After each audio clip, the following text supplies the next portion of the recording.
Lonely planet নামের ভ্রমণের বইয়ের প্রকাশক 2023 সালে ড্রেসডেন শহরকে অন্যতম সেরা ভ্রমণের গন্তব্য হিসেবে তুলে ধরেছে।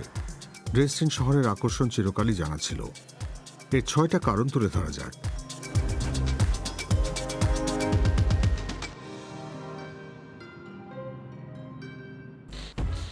উঁচু জায়গা থেকে ড্রেসডেন শহরের দৃশ্য সত্যি মুগ্ধ করার মতো। যেমন এলবে নদীর এক প্রান্ত থেকে বারোক যুগের বিখ্যাত ওল্ড টাউন খুব সুন্দর লাগে। অষ্টাদশ শতাব্দীর ইটালীয় শিল্পী কানালেতোর আঁকা ছবির সুবাদে সেই দৃশ্যকে কানালেতো ভিউ বলা হয়। চার্চ অফ আওয়ার লেডি দ্বিতীয় বিশ্বযুদ্ধে সম্পূর্ণ ধ্বংস হয়ে গিয়েছিল। দুই জার্মানির পুনরেকত্রীকরণের পর গোটা বিশ্ব থেকে চাঁদার অর্থ ব্যয় করে সেই গির্জা পুনর্গঠন করা হয়। আজ এই উপাসনালয়টি পুনর্মিলনের প্রতীক হয়ে উঠেছে।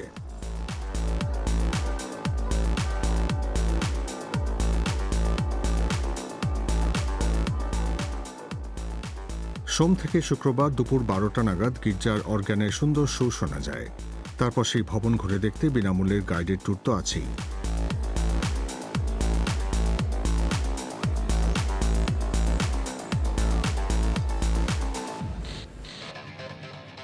বেশ কয়েকটি চমকপ্রদ ভবন ও সবুজ বাগান ভরা সুইঙ্গার প্রাসাদের কমপ্লেক্স ঘুরে দেখার জন্য অবশ্যই সময় হাতে রাখা উচিত, যা বারোক যুগের অসাধারণ শিল্পকীর্তি হিসেবে পরিচিত।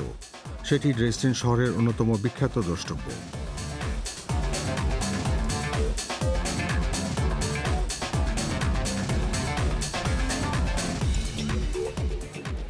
সেখানে ওল্ড মাস্টার্স চিত্রশিল্পীদের গ্যালারি রয়েছে।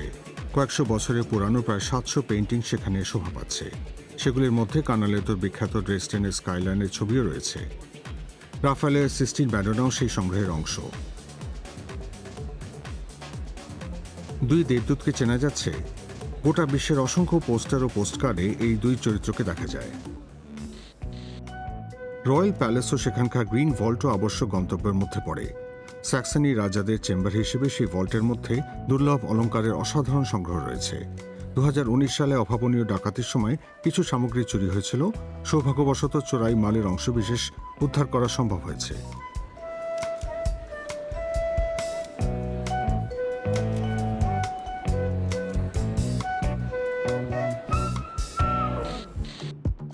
নিউ টাউন এলাকা না দেখলে ড্রেসডেন ভ্রমণ অসম্পূর্ণ থেকে যাবে, যদিও জায়গাটির নাম কিছুটা বিভ্রান্তির কারণ হতে পারে। বিশাল এক অগ্নিকাণ্ডের পর অষ্টাদশ শতাব্দীতে সেই এলাকা তৈরি করা হয়েছিল।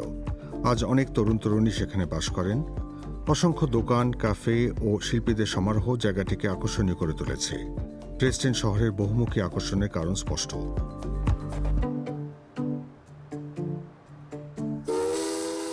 অবশেষে স্যাক্সনি সুইজারল্যান্ডের উল্লেখ না করলেই